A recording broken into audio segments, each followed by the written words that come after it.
The tiny Caribbean island nation of Barbados has just 300,000 people.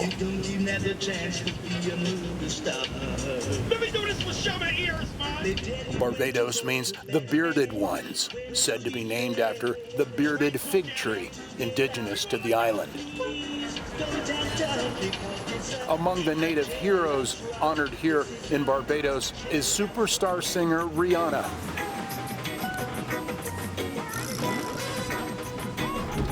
Barbados is among the most popular Caribbean islands for tourists, taking in spectacular beaches here and sea life and tropical wildlife roaming among the people here.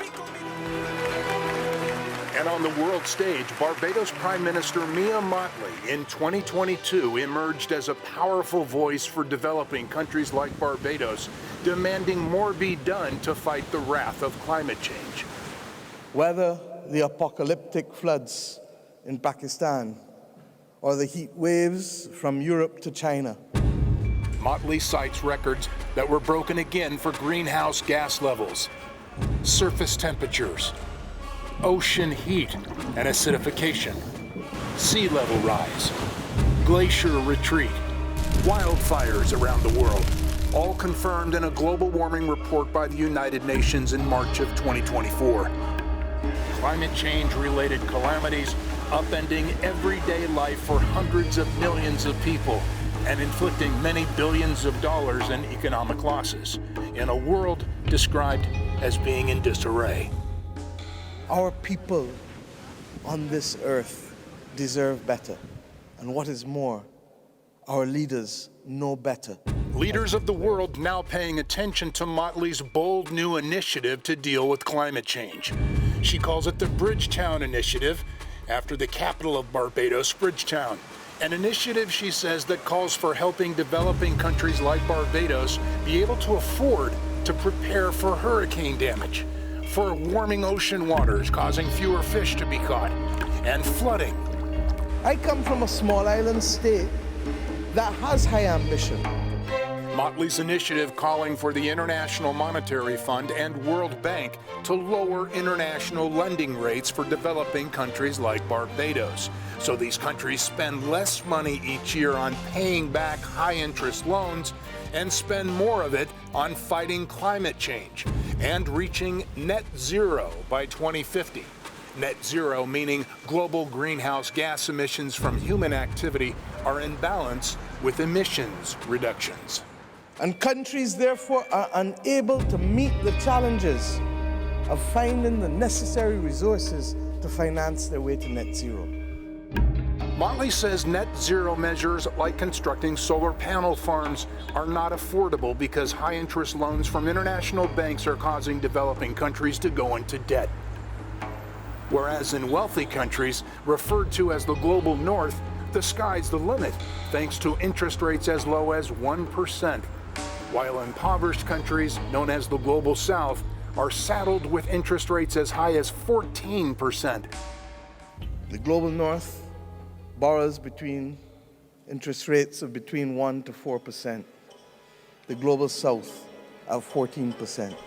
According to the World Bank, climate-driven damages have made it difficult for Caribbean economies to achieve healthy growth. Since 1980, the cost of disasters has amounted to more than half of a year's worth of total economic product for 14 Caribbean nations. Rising and warming seas are eroding shorelines and killing off reefs and fisheries throughout the Caribbean. Record amounts of sargassum is washing up on beaches, wiping out seagrass and sponge populations important to coastal ecosystems. According to the IMF, roughly 2/3 of the 511 disasters to hit small countries since 1950 have occurred in the Caribbean, claiming more than 250,000 lives. Climate change damage like land slippage in Barbados in recent years that has almost destroyed one of the oldest churches in Barbados, the St. Joseph Parish Church, that was built back in 1839. Before abnormally heavy rains and flooding back in 2011, made the ground here so soft, the foundation of the church began sinking, producing these cracks in the walls. Local officials closing down the church, deeming it no longer safe for visitors. Barbados currently doesn't have enough funding available to repair or rebuild the church or move its cemetery, one of many projects going neglected, while Prime Minister Motley calls on international lenders to lower lending rates. Her initiative supported by many here in Barbados. Yes, I've seen a lot. 85-year-old Orlin Greaves, a retired geologist for the country, is one of Mia Motley's biggest supporters. She's a tough lady. Very tough. She have a difficult task. You understand?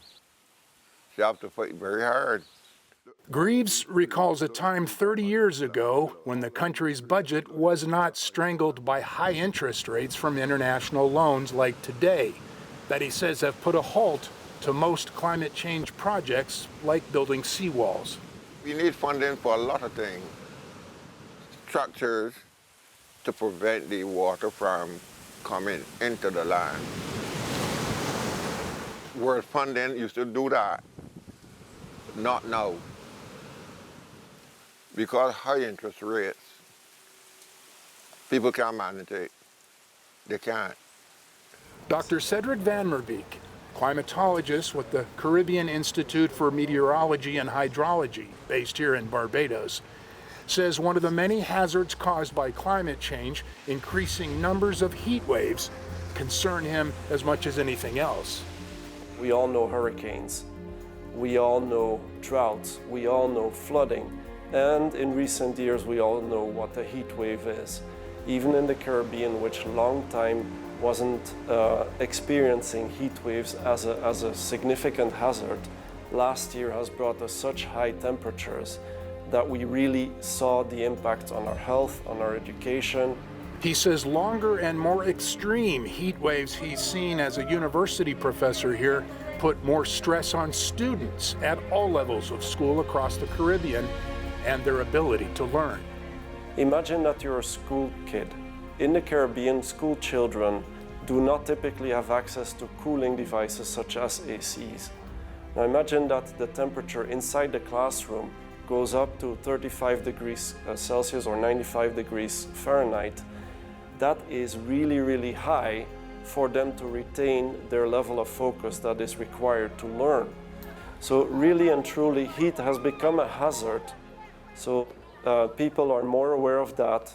And world leaders have been made more aware by Barbados Prime Minister Mia Motley's Bridgetown initiative that the international lending community can put the planet in a better position to fight climate change by lowering lending rates for developing countries like Barbados, so they can work together with wealthier nations to mitigate global warming.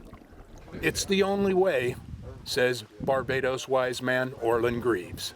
Because if everybody put their hands together, you understand what I mean, and work together. All of us in this together.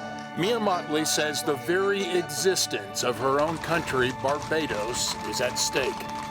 The former British colony today enjoys cricket and horse racing introduced here back in the day, and enjoys a stable economy thanks to thousands of tourists who come here every year. Visiting with racehorses soaking in the ocean each morning is a popular event here. But Motley warns that Barbados could lose all of this in the years ahead to the warming waters and rising sea levels of climate change.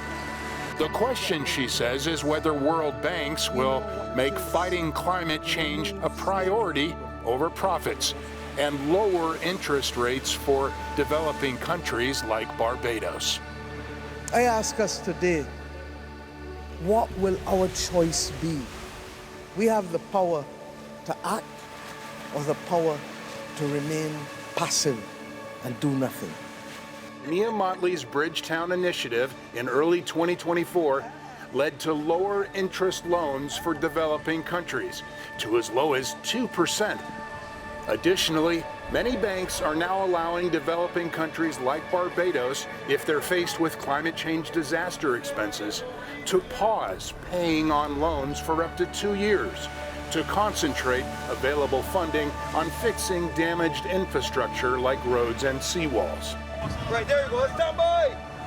Stand by! Mia Motley's Bridgetown initiative has succeeded in convincing the IMF and World Bank and many lending institutions around the world to give developing countries better lending terms and a fighting chance against climate change.